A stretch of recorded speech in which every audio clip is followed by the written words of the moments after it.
All right, another thing to look out for when you're putting on one of these kits is, let me show you what the kit is. I've already made a few videos in this, but it comes with very good instructions.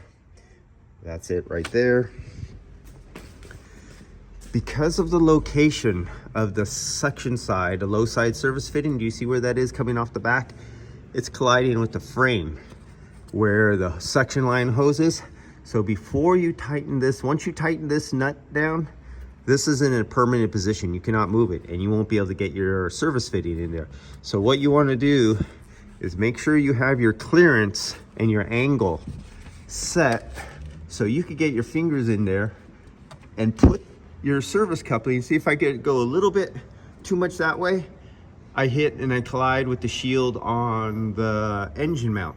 But if I let it go just like 3 millimeters in this direction, I collide and I have interference with the body on the chassis.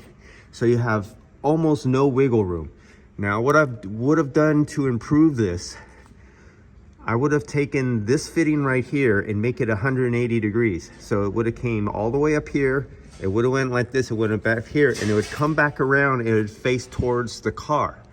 And if it would have faced towards the front of the car, you could use the factory hose without cutting it, because let's see, where's the factory hose?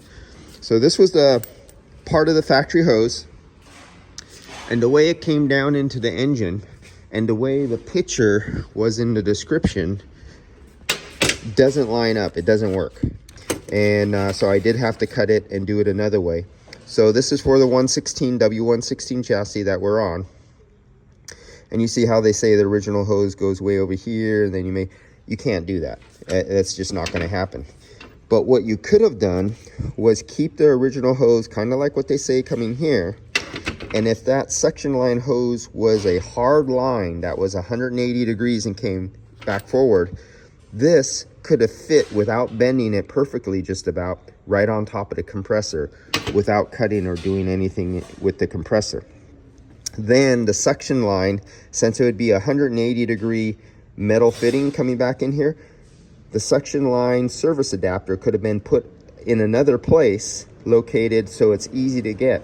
Or what I've done, if I would have been making up this kit, what I would have done was included a T with a suction line service fitting, and you just come up here in the engine compartment, you just cut the hose and you just slip in the T with the service fitting, aim the service fitting where it doesn't interfere with anything, and crimp it right in the hose, right in this area somewhere up in here. And that would have made it so much easier. So whoever has to service can put your low side line up here instead of having to get way down there. The high side fitting's not no joy either. If you see, at least you can get up here and you have some reach, but that's no fun. Really, there's no space. You wouldn't want to put a service fitting right here and have it aiming down, because if anything underneath hit it, it would knock the service fitting off. And there's really no room. You wouldn't want to have a service fitting right here where there's a lot of room, because some guys will try to put it on while the engine's on and they'll catch their finger on that. You know how guys are. And so this is about the only place you can have the service fitting and it's still usable. Yeah, that's a little tight clearance there. I was gonna say, if the service fitting came out right here, could do it right there. But I think that's about as good as it's gonna get right there. And but other than this, I would have modified this to 180 degrees and have it come up here facing towards the front.